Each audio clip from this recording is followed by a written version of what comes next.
કેશોદની APMC ખાતે 2.5 વર્ષના કાર્યકાળ માટે ચેરમેન પદની ચૂંટણી યોજાઈ હતી, જેમાં હમીરભાઈ હરદાસભાઈ હડિયાની બિનહરીફ વરણી કરવામાં આવી છે। ચૂંટણી પ્રક્રિયા દરમિયાન ધારાસભ્ય દેવા માલમ સહિત ભાજપના આગેવાનો ઉપસ્થિત રહ્યા હતા।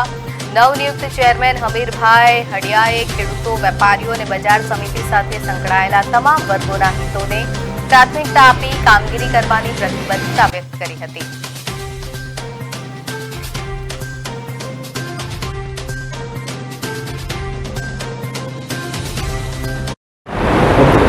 આજરોજ કેશોદ માર્કેટિંગ યાર્ડ ખાતે આવનારા 2.5 વર્ષ માટેના ચેરમેનની ચૂંટણી અંતર્ગત આજે શ્રી હમીરભાઈ હડિયાનું ભારતીય જનતા પાર્ટી દ્વારા મેન્ડેટ આપી અને તમામ ડિરેક્ટરો દ્વારા એમને બિનહરીફ જાહેર કરેલ છે।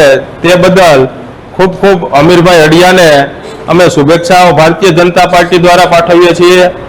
આજે એપીએમસી ચૂંટણી હતી અને આજે મને જે ચૂંટણીમાંથી ઉમેદવારી કરાવી છે તે બદલ ખૂબ ખૂબ કોંગ્રેસ અને તાલુકા અને જિલ્લાનો ખૂબ આભારી છું। ભવિષ્યમાં જે સંસ્થાનું અને ખેડૂતને વધારવા માટે સારું કેવી રીતે થાય, અત્યાર સુધીની પરિસ્થિતિ લઈ શું ખામીઓ છે, શું પ્રોબ્લેમ હતો એ જો મારા સાથી મિત્રો બધા ડિરેક્ટરો પૂરો સહકાર મળી રહે તો સંપૂર્ણ જે બાકી કામગીરી યાદના ખેડૂતોના હિત માટે જે વાતની કમી છે એ સંપૂર્ણ પૂરી કરવા ખાસ ઈચ્છા છે।